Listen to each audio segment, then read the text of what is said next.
Hello and very warm welcome to Jha classes. आप सबको नमस्ते। कैसे हैं आप सब लोग? तो क्लास 10th के सारे बच्चे लेट्स जॉइन अस, क्योंकि आज की जो क्लास है वो है जो हम लोग सीरीज़ लेके आए हैं वन शॉट रिवीजन, उसी में एक नए चैप्टर की शुरुआत कर रहे हैं।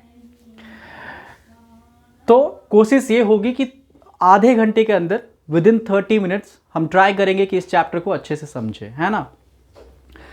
तो कहानी है आज सर्कल की। सर्कल को समझते हैं सर, इंटरेस्टिंग है। क्लास 9 में भी ये था चैप्टर और बहुत सारी बेसिक इंफॉर्मेशन क्लास 9 में जो है इसके बारे में, सर्कल के बारे में है। यदि आप लोग चाहते हैं कि सर्कल के बेसिक इंफॉर्मेशन को कलेक्ट करें तो मैं आपसे रिक्वेस्ट करूंगा कि क्लास 9 की एक पीडीएफ, क्लास 9 का जो वीडियो है प्लेलिस्ट में, वहाँ पे आप जाके इस सर्कल चैप्टर का बेसिक कॉन्सेप्ट जान सकते हैं। आप देखना चाहें तो देख सकते हैं। तो सर्कल में क्या पढ़ना है, क्लास 10th के अंदर क्या पढ़ने की जरूरत है? टेंजेंट का रोल होने वाला है। टेंजेंट क्या होता है, टेंजेंट से रिलेटेड कौन कौन से थ्योरम्स हैं और किस तरह के क्वेश्चंस इस चैप्टर में इंपॉर्टेंट हो सकता है, उसको कैसे अटेम्प्ट करें, इन सब बातों पे आज डिस्कस करते हैं। ठीक है, तो चलिए शुरुआत करेंगे सर्कल के बारे में। देखिए, मैं सर्कल के बारे में ज़्यादा कुछ बताऊंगा नहीं, क्योंकि ये क्लास 9th का कॉन्सेप्ट है। यहाँ शुरुआत होने वाली है, सिर्फ टेंजेंट से शुरू करूंगा मैं। ठीक है, तो शुरुआत करते हैं। देखिए, टेंजेंट क्या होता है, पहला क्वेश्चन तो यही बनेगा दिमाग के अंदर। लेट्स टॉक अबाउट, यदि मान के चलिए ये हमारा सर्कल है, suppose this is the circle, ये सेंटर है आपका। तो कोई भी लाइन, मान के चलिए ये रेडियस जो है बाउंड्री पे किसी एक पॉइंट पे ज्वाइन कर रहा है, वो किसी एक पॉइंट को ज्वाइन कर रहा है। तो हम कोई लाइन जो है, कोई भी लाइन कितने पॉइंट को टच करके जा सकता है, कितने पॉइंट को टच करके जा सकता है उस, तो ये 1 पॉइंट को ही टच करके जा सकता है। एक सिंगल लाइन जो है सर्कल के बाउंड्री को किसी एक पॉइंट पे टच करके जाएगा। तो ऐसा कोई भी line which touches the circle at any 1 point, तो उसको हम लोग क्या कहेंगे? टेंजेंट कहेंगे। क्या कहेंगे सर? टेंजेंट। ठीक है, तो टेंजेंट से समझ आ रहा है, a line which touches the circle at any 1 point। ये बात तो समझ आ रही है। अब देखो, टेंजेंट से रिलेटेड कुछ क्वेश्चन जो हमारे दिमाग में आ रहा है वो आपसे पूछा जा सकता है कि आप सर्कल के बाउंड्री पे कितने टेंजेंट बना सकते हैं, how many tangents you can draw. तो देखिए, मैंने क्या कहा कि किसी एक पॉइंट पे, तो ऐसे आप हर पॉइंट पे टेंजेंट बना सकते हैं। और वो पॉइंट कितनी है, यू कांट काउंट देम। समझ पा रहे हैं मेरी बात? कितनी पॉइंट है इस सर्कल के बाउंड्री में, you don't know that, right. तो इसका मतलब ये हुआ कि infinite number of tangent we can draw on a boundary. तो नंबर ऑफ टेंजेंट क्या हो सकता है? Infinite. Infinite tangent can be drawn to this circle। ये बात समझ आ रही है? अब इसके बाद एक और क्वेश्चन आता है कि मैक्सिमम आप इस सर्कल में कितने पैरेलल टेंजेंट बना सकते हैं, कितने बना सकते हैं मैक्सिमम पैरेलल की बात करें। तो ध्यान से देखिएगा, इस वाले टेंजेंट में यदि आप किसी और पॉइंट पे ड्रॉ करें, यदि ऐसे बनाएं, तो क्या ये लाइन और ये लाइन पैरेलल है? नहीं है। तो यदि हम इस पॉइंट पे बनाएं, यदि डायमीटर को बिल्कुल एंड पे ज्वाइन करें और ऐसा लाइन ड्रॉ करें जिसका नाम हम पी क्यू रख लेते हैं, मीट कर रहा है ये सपोज करिए एम पे और ये एन पे, तो ध्यान से देखिएगा, this line P Q is only parallel to this A B. और आप कहीं भी बना लीजिए, वो उसमें ऑल्टरनेट इंटीरियर या फिर कॉरस्पॉन्डिंग कोई सा भी जो पैरेलल के लिए एंगल होता है ट्रांसवर्सल पे, वो नहीं मैच करेगा। तो मैक्सिमम कितना टेंजेंट बना सकते हैं हम लोग? मैक्सिमम पैरेलल टेंजेंट कितना बना सकते हैं? 2। ये बात याद रखिए, मैक्सिमम या फिर the most number of parallel tangent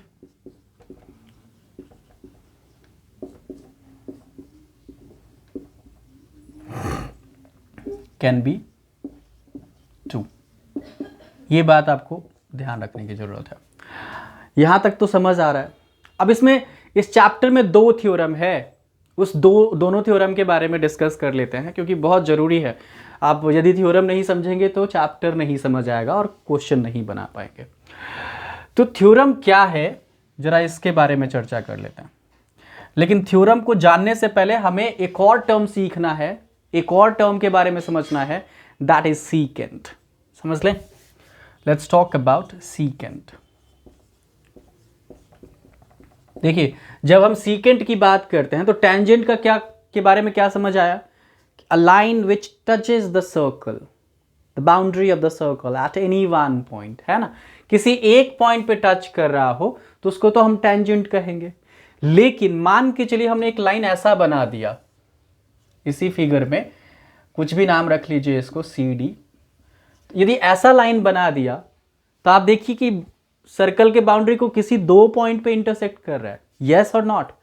तो जब कभी भी ऐसा हो ना कि when a line intersect the circle eight 2 point, या फिर सर्कल और उस लाइन के बीच में 2 कॉमन पॉइंट्स हैं, तो आप क्या कहेंगे कि ये सीकेंट है। सिंपल सी कहानी है, अ लाइन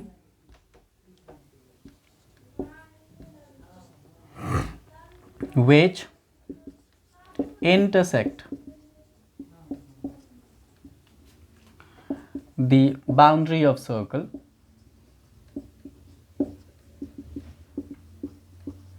at 2 point। ठीक है, तो उसको हम लोग सीकेंट कह सकते हैं। तो यहां पे CD जो है सीकेंट है। ये बात तो समझ आ रही है। टेंजेंट और सीकेंट की कहानी है, और इसका पूरे चैप्टर में काफी इंपॉर्टेंट रोल है, क्योंकि यहां से क्वेश्चंस निकल के आएगा। अब देखिए, जैसे कि मैंने कहा कि थ्योरम समझना है हमें, लेट्स टॉक अबाउट थ्योरम। तो 2 थ्योरम है हमारे पास, दोनों थ्योरम के बारे में एक बारी बारी से हम लोग बात कर लेते हैं। ओके, देखिए जो पहला थ्योरम जो मुझे समझ आ रहा है, एक बार मैं देख लूं। यस, थ्योरम नंबर जो 10.1 है वो कह रहा है आपसे कि the tangent at any point of a circle, the tangent at any point of a circle is perpendicular to the radius through the point of contact. अब इसको ऐसे मैं स्टेटमेंट लिखना नहीं चाह रहा हूं, आप लोग के पास बुक में है, आप देख सकते हैं। एक बार फिगर से समझ लेते हैं, और चूंकि हम लोग रिवीजन कर रहे हैं तो ज़्यादा कुछ लंबा खींचना नहीं है, समझ लेना एक बार कि क्या है इस चैप्टर में। ठीक है, तो आपके पास कंडीशन क्या था थ्योरम 10.1 में कि एक सर्कल है हमारे पास और एक टेंजेंट है हमारे पास। ठीक है, सपोज इस पॉइंट पे ये पॉइंट ऑफ कांटेक्ट, हाँ पॉइंट ऑफ कांटेक्ट भी आपको समझ लेना है, अभी बताता हूं। देखिए, पॉइंट ऑफ कांटेक्ट की जब हम बात करते हैं तो जिस पॉइंट पे वो टेंजेंट मीट कर रहा है या फिर सर्कल के साथ वो कॉमन पॉइंट जहां पे वो टच कर रहा है, उसको हम लोग क्या कहेंगे? Point of contact. तो बहुत क्लियरली इस बात को याद रखिएगा, यहां पे जो N है ना, this is point of contact. ठीक है, तो इसने क्या कहा कि यदि हम सेंटर से एक रेडियस बना दें, ठीक है, the tangent at any point of circle is perpendicular to the radius through the point of contact. मतलब इस पॉइंट ऑफ कांटेक्ट और टेंजेंट रेडियस के बीच में क्या बनाएगा? यदि कोई रेडियस उस टेंजेंट पे पॉइंट ऑफ कांटेक्ट को मैच कर रहा हो तो उस टेंजेंट और इस रेडियस के बीच में क्या होगा? 90 का एंगल बनेगा, ऐसा वो बोल रहा है आपसे, और इसी चीज को प्रूफ करना है हमें। ठीक है, तो देखो मैं आपको बता दूं कि ये जो प्रूफ है ना, ये जो प्रूफ है, इसमें हमें जो है कह सकते हैं आप कि यहाँ पे प्रूफ करते समय आपको स्टेटमेंट का सहारा लेना पड़ेगा। बहुत सारे स्टेटमेंट एज्यूम करके आप लेना पड़ेगा। सपोज करिए हम एक पॉइंट बाहर जो क्यू है उसको ज्वाइन कर लेते हैं, ओ क्यू, ठीक है, ओ क्यू ज्वाइन कर लेते हैं और ये हमारे पास ओ एम है। मतलब आपको प्रूफ करनी है कि एंगल ओ एम क्यू जो है, क्या प्रूफ करनी है आपको? To prove angle O M Q should be 90 degree. यही ना, यही बताना है आपको। अब देखिए ये जो ओ क्यू लाइन है, ओ क्यू लाइन के बारे में थोड़ा समझ लेते हैं। यदि क्यू पॉइंट को हम लोग सर्कल के अंदर मानेंगे, इमेजिन करिए कि if the point Q is inside the circle, तो ऐसे केस में ये जो पी क्यू लाइन है वो तो टेंजेंट नहीं होगा। हो सकता है क्या? वो तो सीकेंट हो गया, क्योंकि फिर वो 2 पॉइंट पे इंटरसेक्ट करेगा सर्कल को, राइट? तो बहुत क्लियर है कि ये जो ओ क्यू है, ये जो पॉइंट क्यू है, उसको सर्कल के बाहर लाई करना पड़ेगा, तभी वो टेंजेंट बनेगा, राइट? तो यहां पे प्रूफ में आप लिख सकते हैं कि point Q must lie outside the circle. Outside circle होना ही पड़ेगा, तभी टेंजेंट क्रिएट करेगा, अदरवाइज वो 2 पॉइंट कॉमन बना देगा। और 2 पॉइंट कॉमन के केस में तो सीकेंट कहते हैं हम उसको, है ना? अब ऐसे देखिए, इस टेंजेंट पे कोई ऐसा पॉइंट है जो कि बाहर, सर्कल के बाहर नहीं है? Is there any point which is not outside the circle? अब देखो 3 तरह के कंडीशन होते हैं, या तो इनसाइड हो सकता है पॉइंट, या फिर बाउंड्री पे हो सकता है, या फिर आउटसाइड हो सकता है। तो ध्यान से देखिए, ये क्यू पॉइंट तो मैंने बाहर कर दिया इसको टेंजेंट बनाने के लिए। तो इसके अलावा इस पी क्यू लाइन पे और जितने भी पॉइंट होंगे, सिर्फ एक को छोड़ के वो जो है आपका बाउंड्री पे लाई करेगा, अदरवाइज सारे के सारे आउटसाइड लाई करेंगे। यस? अब देखिए, all the point except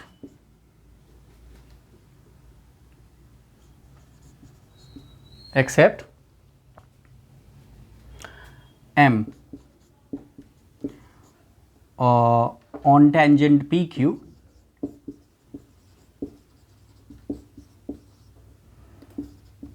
lies outside। ठीक है? तो इसका मतलब हुआ कि ये जो OM है, ये OQ जो लाइन है वो OM से बड़ा है, सॉरी OQ बड़ा है OM से। यस, OM को हम स्मॉलर कर सकते हैं OQ से। ये बात तो क्लियर हो रही है आपको? OQ is greater than OM। थोड़ा स्लो हो रहा हूं क्या? मैं थोड़ा क्विक बताऊं।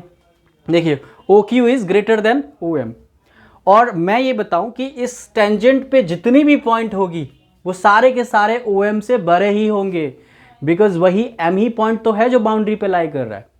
All are lying outside this circle, है ना? तो फिर वो सारे के सारे बड़े हुए। तो मतलब OM जो है आपका शॉर्टेस्ट लेंथ है, और हमने पढ़ी है कि सेंटर से, मतलब किसी भी पॉइंट से, किसी भी लाइन पे जो शॉर्टेस्ट डिस्टेंस होती है वो परपेंडिकुलर होता है। ठीक है? Therefore, OM is shortest distance from O to PQ, है ना? तो O से PQ का जो सबसे छोटा गैप है वो OM ही है, इट्स OM ओनली। और ऐसे केस में हमें क्या समझ आया? यदि किसी पॉइंट से किसी लाइन पे जो सबसे छोटी लेंथ होगी, that will be the 90 degree, that will make the perpendicular line. So therefore angle OMQ is equals to 90 degree. Simple सी कहानी है। तो ये ऑब्जर्वेशन का तरीका है। इस तरह के प्रूफ को हम लोग ऑब्जर्वेशन वे कह सकते हैं। ऑब्जर्व करके और थोड़ा सा स्टेटमेंट के सहारे जो है हम इसको प्रूव कर रहे हैं। Getting the idea. तो थ्योरम आपका मतलब ये बात तो समझ आ गया आपको कि रेडियस और टेंजेंट के बीच में यदि वो पॉइंट ऑफ कांटेक्ट पे है रेडियस का मैच, तो obviously that will make a 90 degree angle. बात क्लियर हो गया ये। अब चलते हैं थ्योरम नंबर नेक्स्ट की तरफ। Let's move on towards the next. Okay, तो देखिए 10.2 थ्योरम क्या कह रहा है हमसे। 10.2 जो थ्योरम है उससे पहले मैं आपको कुछ क्वेश्चंस जो है डिस्कस कर लूँ आपके साथ। तो देखिए 10.1 एक्सरसाइज जो है आपकी एनसीईआरटी बुक में, वो तो सिर्फ फिल इन द गैप्स है ना। और अच्छा देखिए, अभी जो हमने थ्योरम पढ़ा उसके बेसिस पे किस तरह के क्वेश्चंस आ सकते हैं। अभी थ्योरम को थोड़ा लेते हैं, इसके बाद लेट्स टॉक अबाउट। हमने ये पढ़ा कि सर्कल में सेंटर से जो लाइन ड्रॉ होती है, रेडियस की बात करूं, वो पॉइंट ऑफ कांटेक्ट पे परपेंडिकुलर होता है। ये बात तो हमें समझ आ गया। तो कभी कभी क्या होगा कि आपको ना, ये पॉइंट मार्क करिए बी, इस टेंजेंट का लेंथ पता होगा। समटाइम्स इट कैन हैपन कि टेंजेंट का लेंथ पता है। मान के चलिए हमारे पास टेंजेंट है, कुछ भी टेंजेंट हो सकता है। इसका लेंथ पता है 5, इसका लेंथ पता है 4। कभी कभी आपको रेडियस बोल सकता है निकालने के लिए, कभी कभी आपको बेस बोल सकता है, या फिर हाइपर, कोई भी एक साइड बेसिंग हो सकता है। इस तरह के क्वेश्चंस आते हैं। तो वहां पे बहुत सिंपल सी कहानी है, आपको पाइथागोरस यूज करनी है, क्योंकि ये राइट एंगल ही तो बना रहा है, राइट एंगल ट्राइंगल। यस, तो पाइथागोरस यूज करिए, you can easily find out. और ये मुझे लगता है कि सिखाने की जरूरत नहीं है। यस, पाइथागोरस तो पता ही है, hypotenuse square equal to perpendicular square plus base square. आगे चलते हैं, थ्योरम की कहानी लेते हैं। देखिए, थ्योरम को समझने के लिए, सेकंड थ्योरम को समझने के लिए हम एक चीज पहले समझ लेते हैं कि किसी भी पॉइंट से कितनी टैंजेंट बना सकते हैं। How many tangent we can draw from a point to the circle. यदि हम इसी फिगर को कंसीडर करें, या फिर थोड़ा सा और दूसरा ले लेते हैं, दूसरा, या फिर इसको थोड़ा सा, इसी को रहने देते हैं बट थोड़ा सा इरेज कर लेते हैं। यदि मान के चलिए हमारे पास कोई पॉइंट इंटरनली लाई कर रहा हो, तो इस पॉइंट से आप कितने टेंजेंट बना सकते हैं। सर्कल के अंदर यदि कोई पॉइंट हो, तो how many tangent we can draw from this. Sir, इस पॉइंट से जो यदि हम लाइन ड्रॉ करें तो वो तो टेंजेंट तो नहीं हुआ, वो तो सीकेंट हो गया, क्योंकि वो सर्कल को 2 पॉइंट पे टच कर रहा है। यस, तो बहुत क्लियर है कि यदि वो सर्कल के इंटरनल पॉइंट में हो, कोई भी पॉइंट इंटरनली कोई पॉइंट लाई कर रहा हो, तो देन वी कैन से कि we can not draw any tangent, right. यदि बाउंड्री पे हो कोई पॉइंट, तो मैक्सिमम 1 टेंजेंट, उस पॉइंट से एक ही टेंजेंट पास होगा, क्योंकि किसी एक पॉइंट से तो एक ही। अंडरस्टैंडिंग दैट, मतलब एक बाउंड्री पे यदि लाइन कर रहा हो तो tangent we can draw, that is 1। और यदि सर्कल के बाहर कोई पॉइंट हो, आउटसाइड यदि कोई पॉइंट हो, तो उस केस में कितने टेंजेंट।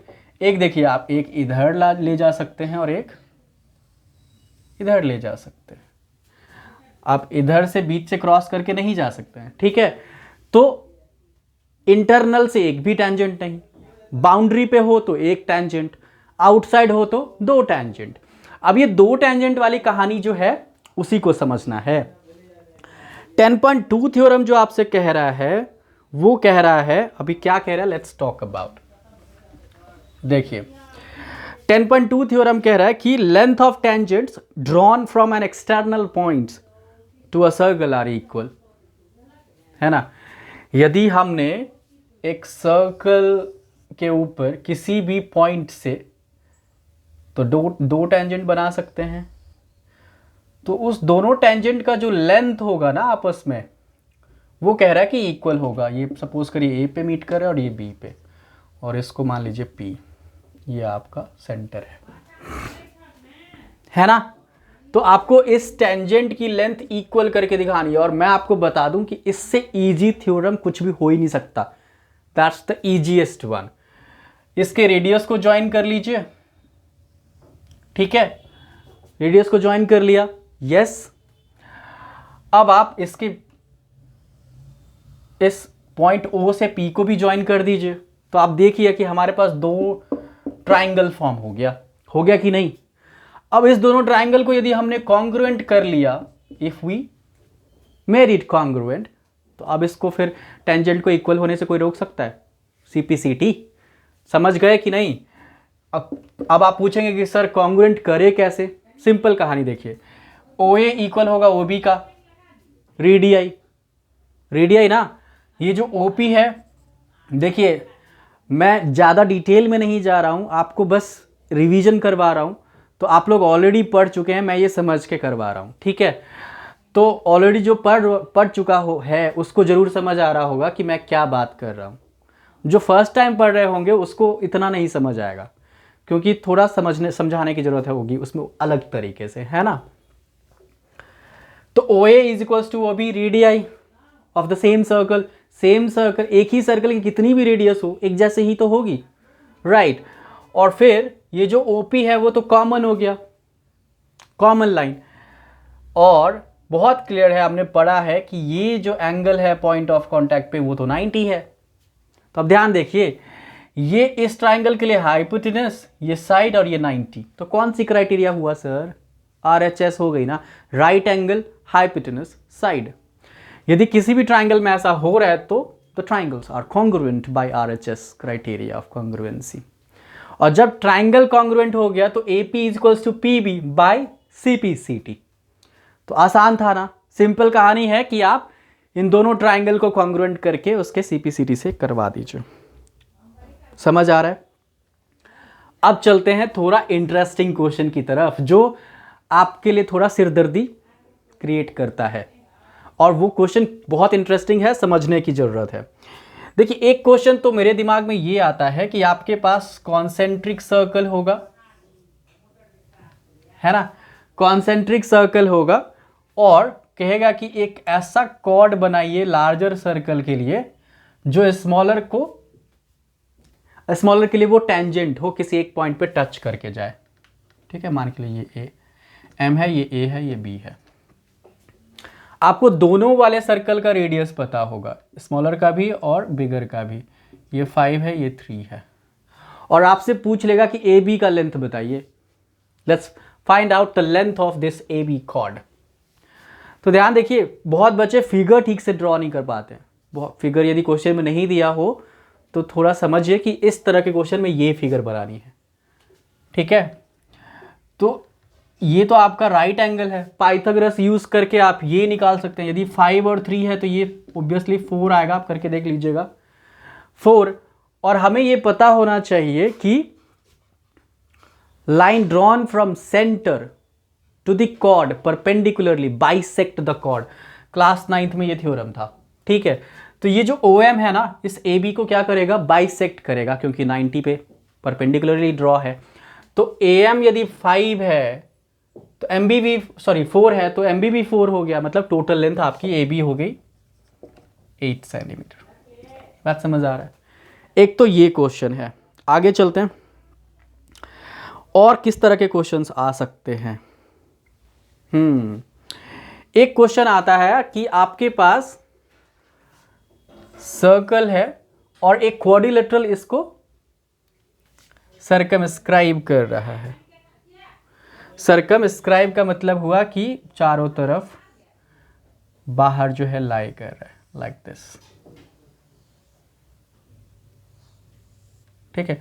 इस तरह से हमने क्वाड्रिलेटरल बनाना, BCD, और आपसे बोला जाएगा कि AB plus CD is equals to BC plus AD या फिर DA।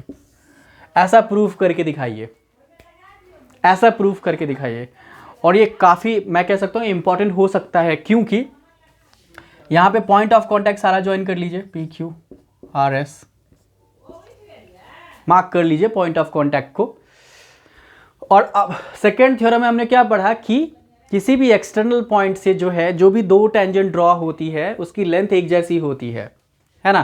तो इस स्टेटमेंट को प्रूफ करने के लिए हम वही चीज़ अप्लाई करेंगे। आप ध्यान से देखिएगा, ये जो AP की लेंथ है इस AP की लेंथ किसके इक्वल होगा, AS के, यस और नॉट। ये जो PB की लेंथ है that will be equal to BQ। बताइए हाँ या नहीं, टेंजेंट ही तो है एक्सटर्नल पॉइंट से। फिर उसके बाद ये जो आपका CQ का लेंथ है CR के इक्वल, CR जो है CQ के इक्वल होगा, और ये जो DR है that will be equal to DS या फिर SD। अब देखिए एक कहानी, एक चीज़ इसमें इंटरेस्टिंग बता दूं, बच्चे कहाँ गलती करते हैं। अब जैसे मैंने देखिएगा कि हमने AP और PB को एक साथ रखा है और CR और DR को एक साथ रखा है। ऐसा इसलिए किया क्योंकि जब इसको ऐड करेंगे ना तो इस तरह का केस निकल के आ जाएगा। यदि आपने ऑर्डर उल्टा लिख दिया ना तो एडिशन के टाइम पे थोड़ी सी प्रॉब्लम आ जाएगी। तो जिस ऑर्डर में क्वेश्चन बोल रहा है कोशिश करें कि उसी ऑर्डर में रिप्रेजेंट करें ताकि एडिशन में इजी हो जाए। यस अब इन सबको हम क्या करेंगे, ऐड करेंगे, और एडिशन में क्या होता है कि लेफ्ट लेफ्ट से ऐड होगा, राइट राइट में ऐड होगा। तो ये AP PB यदि ऐड हो जाए और CR DR, तो AP PB will become AB and CR DR will become CD। और राइट साइड में देखिए AS DS यदि ऐड हो जाए और BQ CQ ऐड हो जाए तो फिर से वही AD plus BC। So that's what it is asking to prove. तो ये क्वेश्चन जो है आपके NCERT बुक में भी है, मैं NCERT से ही ले रहा हूँ, तो आप वहाँ से देख सकते हैं और इसको ऐसे कर सकते हैं। ठीक है, इसी क्वेश्चन से रिलेटेड एक और क्वेश्चन है जो आपको समझ लेना चाहिए। एक क्वेश्चन आता है कि आपको प्रूफ करना है यदि मान के चले ABCD पैरेललोग्राम हो, यहां पे तो क्वाड्रिलेटरल था, लेकिन यदि पैरेललोग्राम हो तो आपको प्रूफ करना है कि वो रोम्बस है। क्या प्रूफ करना है कि रोम्बस है, क्वेश्चन 11 में था। Yes, prove that parallelogram circumscribing a circle is rhombus. तो कैसे, अब देखिए यहां उस क्वेश्चन को बनाने के लिए मैं एक बात सिंपल सी कहानी बता दूं कि ये पूरा आपको प्रोसेस यहां तक लेके आ जाइए, AB plus CD equals to AD plus BC। ऐसा तो कर ही सकते हैं, ये समझ आ गया आपको। अब इसके आगे आपको क्या ध्यान रखना है, लेट्स टॉक अबाउट। अब देखिए ये है फिगर कौन सा, पैरेललोग्राम। पैरेललोग्राम की प्रॉपर्टी याद करिए, अपोजिट साइड्स इक्वल होता है ना। तो यदि अपोजिट साइड इक्वल हुआ तो ये AB और CD क्या है सर, अपोजिट ही तो है एक दूसरे के, मतलब ये दोनों सेम है। तो सेम को सेम में ऐड करने से 2 गुना हो गया ना, 1 + 1 2। तो सिमिलरली AB प्लस ये भी AB तो 2AB, और इधर भी 2BC। 2 से 2 काट लीजिए, AB की वैल्यू हो गई BC के बराबर। मतलब हमने क्या कह दिया कि AB is equal to BC, और AB ऑलरेडी CD के इक्वल है, पहले से इक्वल है। तो इसका मतलब हुआ सर चारों साइड सेम हो गया। तो किसी भी क्वाड्रिलेटरल में ऑल 4 साइड्स आर इक्वल है तो कहानी रोम्बस तो बन गई ना सर।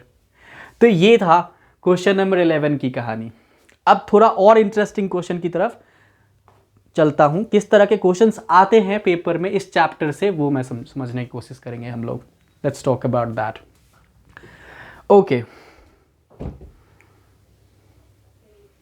ओके, तो जरा और कुछ क्वेश्चंस को देखते हैं कि किस तरह का क्वेश्चंस और इंपॉर्टेंट हो सकता है इस चैप्टर में। एक क्वेश्चन जो मुझे लगता है काफ़ी इंटरेस्टिंग और इंपॉर्टेंट है कि इसमें कहा जाएगा कि यदि एक कोई क्वाड्रिलेटरल सर्कल को सर्कमस्क्राइब कर रहा हो तो उसकी जो अपोजिट वाली साइड होगी इस क्वाड्रिलेटरल की, वो सेंटर पे ना सप्लीमेंट्री एंगल बनाता है। क्वेश्चन नंबर 13 देखिएगा इस चैप्टर का, 10.2 एक्सरसाइज का। तो मैं क्वेश्चन लिखने से अभी बच रहा हूँ थोड़ा सा, क्योंकि रिवीजन करवा रहा हूँ तो थोड़ा फास्ट हो रहा हूँ मैं। ठीक है, लेट्स टॉक अबाउट दिस। यदि आपके पास ये सर्कल है और इसके चारों तरफ यदि क्वाड्रिलेटरल बना है, बना लीजिए क्वाड्रिलेटरल।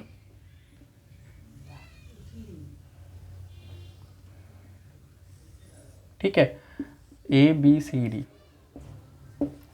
तो ये कह रहा है कि ये जी AB जो लाइन है आपका, सेंटर पे जो एंगल बनाया, और साथ में जो CD अपोजिट वाली तो वही है, CD जो बनाया है, ये दोनों आपस में क्या है, सप्लीमेंट्री एंगल है। मतलब एंगल AOB, यहाँ पे O पॉइंट मार्क कर लीजिए, AOB and COD will make a 180 degree angle. ये क्वेश्चन काफ़ी इंटरेस्टिंग और बहुत बार पूछा है। तो इसको प्रूफ करने के लिए आपको क्या करना है, सारे पॉइंट ऑफ कांटेक्ट को मार्क कर लेंगे आप। इसका नाम PQRS रख लीजिए, ठीक है। सारे पॉइंट ऑफ कांटेक्ट मार्क कर लिया। अब इसमें देखिए कितने एंगल बन गए, 1 2 3 4 5 6 7 8, 8 एंगल तो बन ही गया। इस 8 एंगल को, अब इस 8 एंगल हमने, आप सोचेंगे सर इस 8 एंगल का क्या करूं मैं, व्हाट टू बी डन। तो देखिए क्या कर सकते हैं, लेट्स डू वन थिंग। यदि हम ऐसा कर लें, इस 1 और 2 को इक्वल करके दिखा दें, एंगल 1 और 2 इक्वल करके दिखा दें, कैसे दिखा सकते हैं, यदि हम इन दोनों ट्राइंगल को कॉन्ग्रुएंट कर दें, कॉन्ग्रुएंट कर देंगे तो CPCD से तो इक्वल हो ही जाएगा। अब कॉन्ग्रुएंट कैसे करेंगे, ये भी तो चैलेंज है। देखिए ये जो आपका OS है OR के equal, radii of the same circle, ये जो OD है वो कॉमन हो गया, और ये जो DS है ये DR के equal, tangent from the external points. तो कौन सी प्रॉपर्टी, SSS हो गया SSS क्राइटेरिया से। कॉन्ग्रुएंट तो कुछ है ही नहीं, कॉन्ग्रुएंट आसानी से कर सकते हैं। 1 और 2 एंगल इक्वल हो गया, मतलब हमारे पास 1 इक्वल है 2 के। सिमिलरली ये 3 और 4 भी हो जाएगा,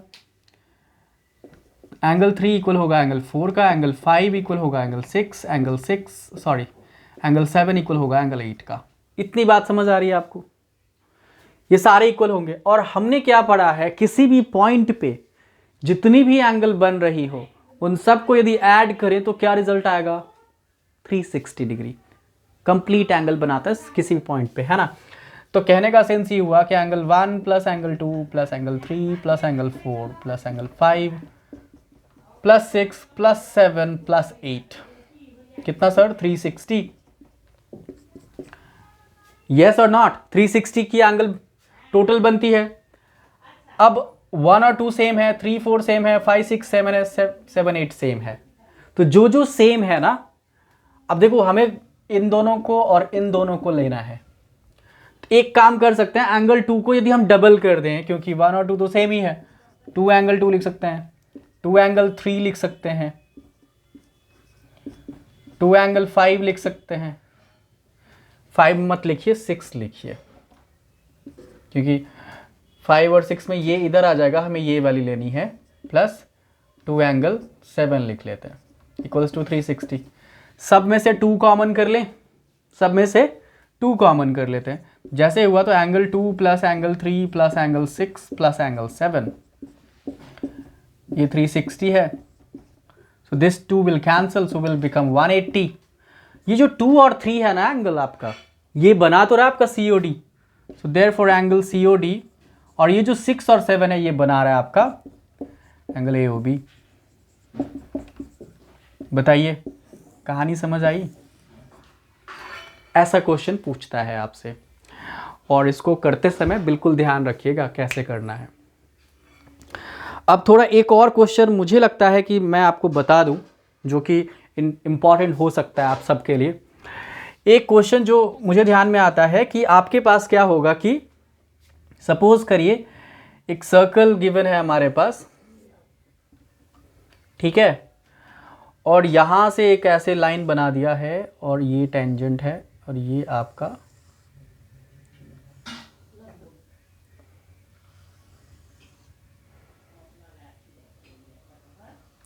ऐसा फिगर है। रेडियस आपको 5 दे रखा है, और इस पूरे की लेंथ जो है आपको 13 दे रखी है। तो आपसे पूछा जाएगा कि ये मान के चलिए A है, ये B है, ये आपका O पॉइंट है, ये आपका C है, या आप कुछ भी मान सकते हैं, इसको पॉइंट M मान सकते हैं, इसको EF कर लीजिए, ठीक है। तो इस AB की लेंथ आपको पूछा जाएगा, AB का लेंथ निकाले। ये क्वेश्चन मैंने काफ़ी बार देखा है आपके CBSE बोर्ड में आते हुए। तो इस क्वेश्चन को बनाते समय क्या करें, कैसे निकालें AB, that's the big challenge, that's the important point we need to discuss on. तो देखिए ये 5 पता है, ये टोटल आपका OB 13 पता है। तो मतलब OM तो 5 ही है ना सर, ये भी तो रेडियस ही है, तो ये वाला इधर वाला पार्ट कितना 8, 13 माइनस 5 8। ओके, ध्यान से सुनिए। ओके, अब क्या करें,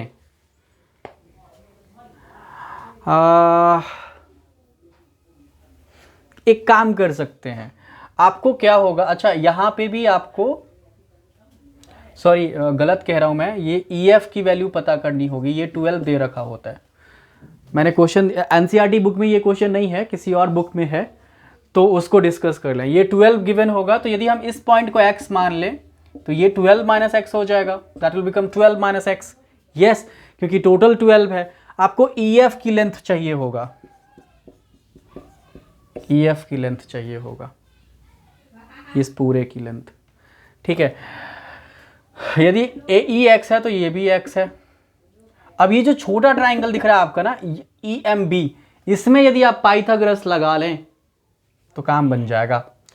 मतलब 12 माइनस एक्स का whole square is equals to 8 square plus x square, ऐसे तो काम बन जाएगा। यहाँ पे आई थिंक मेरे ख्याल से 144 प्लस में आपका एक्स स्क्वायर माइनस में 24x equals to 64 plus x square, ठीक है। ये एक्स स्क्वायर काट सकते हैं। 64 को यदि हम इधर ट्रांसपोज कर दें तो 144 में से 64 जाता है तो बताइए 80 निकल के आएगा, राइट, इक्वल्स टू 24x हो जाएगा। x की वैल्यू 80 अपॉन में 24 काट सकते हैं, 8 3 जा 10, तो 10 अपॉन 3 जो है आपका इस x की वैल्यू आ गई, तो उसी का डबल। आप कहेंगे सर डबल कैसे, हाउ डू वी नो कि ये बाइसेक्ट कर रहा है इसको, तो सिंपल कहानी है, इन दोनों को कॉन्ग्रुएंट कर सकते हैं, ठीक है। और वैसे भी पॉइंट ऑफ कांटेक्ट पे हो रहा है, तो यदि x ये आपका 10/3 है, ये भी 10/3 है, तो 20/3 जो है आपका आंसर आ जाएगा।